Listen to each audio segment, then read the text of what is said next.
65세 이상 노인의 절반 이상은 예상보다 훨씬 더 빨리 외로워집니다. 은퇴 후 불과 5년이라는 짧은 시간 안에 우리가 평생을 바쳐 쌓아 올렸던 인간관계의 70% 이상이 흔적도 없이 사라집니다. 하지만 대부분의 사람들은 그 잔인한 사실을 너무 늦게, 모든 손님이 떠나고 난 텅 빈 방 안에서 홀로 알아차리게 됩니다. 지금 여러분의 휴대전화에 저장된 수백 명의 번호 중 내가 병원에 입원했을 때 아무런 대가 없이 병문안을 와줄 진짜 친구는 몇 명이나 될까요? 오늘 이야기는 단순한 위로나 교훈이 아닙니다. 냉정하게 다가오는 노년기 고립의 실체를 파헤치고 그 속에서 어떻게 관계를 지키고 살아남을 것인가에 대한 가장 현실적인 생존 시나리오입니다. 여기 한 남자가 있습니다. 올해로 72이 된 박정수 씨입니다. 정수 씨는 불과 수년 전만 해도 서울의 한 중견기업에서 책임자로 근무하며 매일 수십 통의 전화를 받고 주말마다 지인들과 골프며 등산을 다니던 평범하고도 유능한 우리 주변의 가장이었습니다. 번듯한 아파트 한 채가 있고 대기업에 취직해 가정을 꾸린 자식들이 있으며 남들에게 아쉬운 소리 하지 않을 만큼의 연금도 매달 통장에 꽂힙니다. 누가 보아도 정수 씨의 노후는 탄탄해 보였고 본인 스스로도 인생을 참 바르게 성공적으로 잘 살아왔다고 자부했습니다. 퇴직하던 날까지만 해도 수많은 부하 직원들과 거래처 사람들이 그에게 감사패를 건네며 부장님, 은퇴하셔도 자주 연락드리겠습니다. 언제든 불러만 주십시오라고 허리를 숙였습니다. 정수 씨는 그 말들이 영원할 줄 알았습니다. 내가 쌓아온 인맥과 사회적 신망이 은퇴라는 벽 하나 때문에 쉽게 무너지지 않을 것이라 굳게 믿었던 것입니다. 하지만 그는 아직 모르고 있었습니다. 자신이 믿었던 인맥의 90%가 사실은 박정수라는 인간이 아닌 그가 앉아있던 부장이라는 명함과 직급에 연결된 목적성 관계였다는 사실을 말입니다. 위기는 은퇴 후 정확히 3년이 지나면서 소리 없이 시작되었습니다. 첫 1년은 밀린 잠을 자고 여행을 다니느라 알아차리지 못했습니다. 2년 차가 되자 매일 아침 불이 나게 울리던 카카오톡 알림과 통화, 벨소리가 일주일에 몇 번 수준으로 급격히 줄어들었습니다. 3년 차에 접어들었을 때 정수 씨는 문득 깨달았습니다. 온종일 거실 소파에 앉아 있어도 휴대전화가 단 한 번도 울리지 않는 날이 허다하다는 것을요. 가끔 먼저 전화를 걸어 어이, 김 과장, 오랜만에 소주나 한잔하지? 라고 말을 건네면 돌아오는 대답은 늘 비슷했습니다. 아이고, 부장님. 제가 요즘 프로젝트 때문에 정신이 없어서요. 조만간 제가 먼저 연락 올리겠습니다. 그러나 그 조만간이라는 기한 없는 약속은 단 한 번도 지켜지지 않았습니다. 시간이 흐른 뒤에야 알게 되었습니다. 그 선택의 대가는 생각보다 컸다는 것을 말입니다. 정수 씨는 급격히 좁아지는 인간관계에 자존심이 상했습니다. 내가 먼저 굽히고 들어갈 필요는 없다. 내게도 연금이 있고 번듯한 자식들이 있는데 굳이 아쉬운 소리 해가며 사람들을 만날 이유가 없다라며 스스로 집안에 틀어박히기 시작했습니다. 이것이 바로 대부분의 시니어들이 범하는 가장 치명적인 생존 착각입니다. 돈이 있으니 괜찮을 것이다. 자식이 있으니 외롭지 않을 것이다. 혼자서도 충분히 품위를 지키며 버틸 수 있다는 오만입니다. 정수 씨는 외부 활동을 일절 중단한 채 아내와의 대화, 그리고 가끔 찾아오는 자녀들의 방문에만 자신의 모든 정서적 의존을 쏟아부었습니다. 진짜 위기는 돈이나 건강이 아닌 바로 그 좁아진 울타리 안에서 터져나왔습니다. 매일 24시간을 작은 아파트 안에서 마주보게 된 아내와의 갈등이 깊어진 것입니다. 아내는 평생 자신만의 살림과 동네 어머니회, 종교 활동으로 구축해 놓은 자신만의 인간관계망이 있었습니다. 하지만 갈 곳 없는 정수 씨가 삼시세끼를 집에서 해결하며 아내의 일거수일투족을 간섭하고 과거 직장에서 부하 직원 대하듯 지적을 일삼자 아내의 스트레스는 극에 달했습니다. 당신도 제발 나가서 동네 노인정이라도 가든가 친구 좀 만나. 아내의 날 선 한마디에 정수 씨는 깊은 배신감과 상처를 입었습니다. 유일한 버팀목이라 믿었던 가정. 안에서조차 자신이 불필요한 존재, 짐스러운 존재로 전락했다는 비참함이 밀려왔습니다. 삶은 도미노처럼 차례대로 붕괴되기 시작했습니다. 가장 먼저 무너진 것은 역할이었습니다. 사회에서도 가정에서도 더 이상 자신이 지시하거나 결정할 수 있는 일이 없다는 사실을 받아들이기 힘들었습니다. 역할이 사라지자 자존감이 바닥을 쳤고 이는 곧바로 관계의 단절로 이어졌습니다. 자존심 때문에 동창회나 옛 모임의 연락마저 스스로 피해버린 것입니다. 마음의 병은 곧 신체의 병으로 발현되었습니다.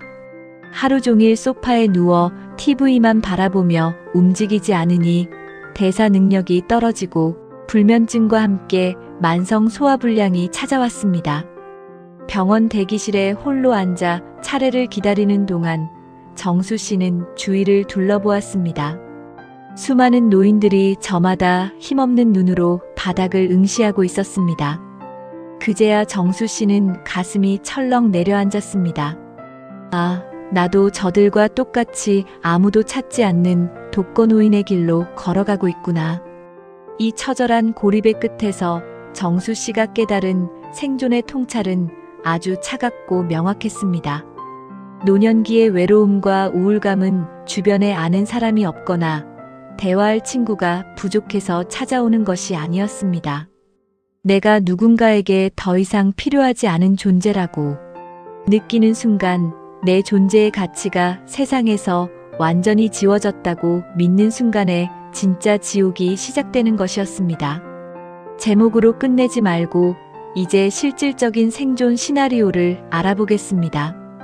대한민국 70대 시니어들이 맞이할 수 있는 3가지 선택과 그에 따른 확률, 그리고 냉정한 결과를 낱낱이 분석해 드리겠습니다. 우선 첫 번째 시나리오 A입니다.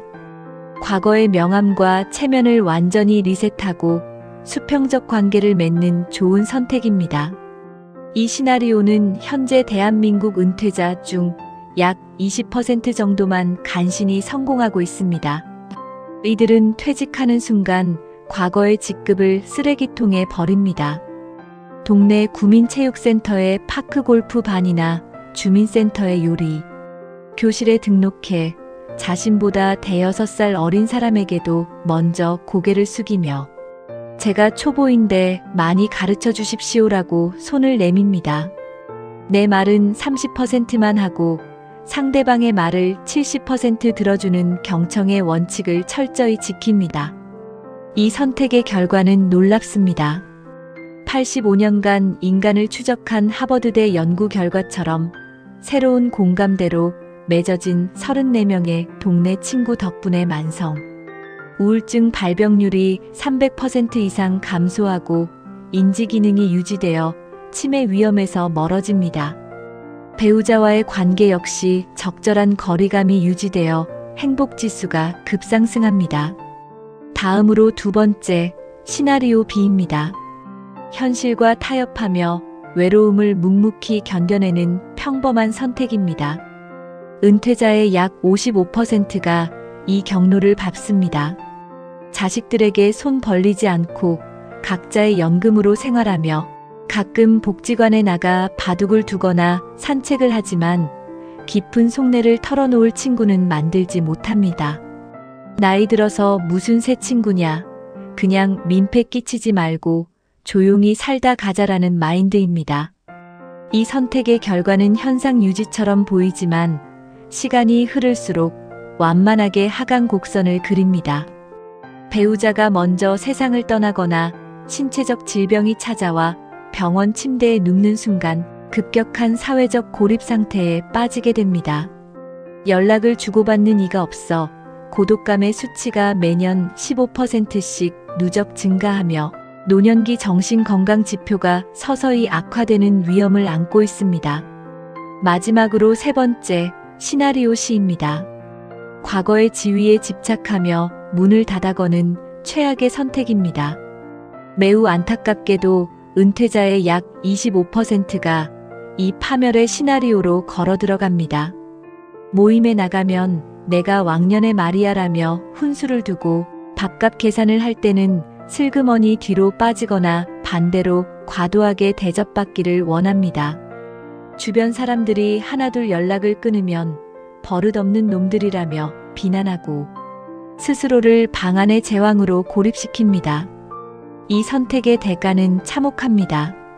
가족들조차 방문을 꺼리게 되며 미국 불이거명, 대학교의 연구 결과처럼 매일 담배 15개비를 피우는 것과 맞먹는 극심한 스트레스와 외로움이 전신을 공격합니다. 면역력이 붕괴되어 심혈관계 질환 발병률이 29% 상승하고 독거노인의 가장 큰 비극인 고독사 위험군으로 직행하게 됩니다.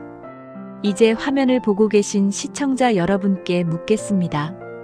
여러분의 노후는 안전합니까? 제가 낭독하는 5가지 생존 체크리스트를 마음속으로 직접 점검해 보시기 바랍니다. 첫째, 최근 일주일 동안 가족이 아닌 타인과 사적인 안부나 대화를 3회 이상 나누었습니까? 둘째, 휴대전화 최근 통화 목록에 내가 먼저 건 것 외에 지인이 먼저 걸어온 전화가 3통 이상 있습니까? 셋째, 누군가를 만났을 때 내 과거 이야기나 자식 자랑을 5분 이상 하지 않을 자신이 있습니까? 넷째, 동네 주민센터, 복지관, 체육센터 등 매주 정기적으로 출석하는 나만의 외부 공간이 있습니까? 다섯째, 만약 오늘 밤 내가 갑자기 아파서 병원에 가야 할 때 부담 없이 연락해 도움을 요청할 친구가 최소 2명 이상 있습니까? 체크리스트를 낭독해 드렸습니다. 만약 이 중 단 2개 이하만 체크되셨다면 당신의 인간관계망은 이미 심각한 적신호가 켜진 상태입니다. 당장 내일부터 대처 방향을 수정해야 합니다. 자존심은 노후 생존의 가장 큰 적입니다. 당장 오늘 밤 휴대전화 주소록을 열어 오랫동안 연락이 뜸했던 친구나 옛 동료에게 날이 참 좋습니다. 문득 생각나서 안부 문자 보냅니다. 건강 유의하세요라고 먼저 짧은 문자 한 통을 건네십시오. 대단한 약속을 잡지 않아도 괜찮습니다. 그 전화 한 통, 안부 문자. 한 번이 단절되어 가던 관계의 끈을 다시 이어붙이는 위대한 생존의 첫걸음이 될 것입니다. 명함이 사라진 자리에는 오직 인간 대 인간의 진정성만이 남는 법입니다. 오늘 이야기가 도움이 되셨다면 구독과 알림 설정 부탁드립니다. 앞으로도 노후를 위협하는 위험과 살아남는 방법을 함께 전해드리겠습니다. 다음 생존 이야기에서 뵙겠습니다.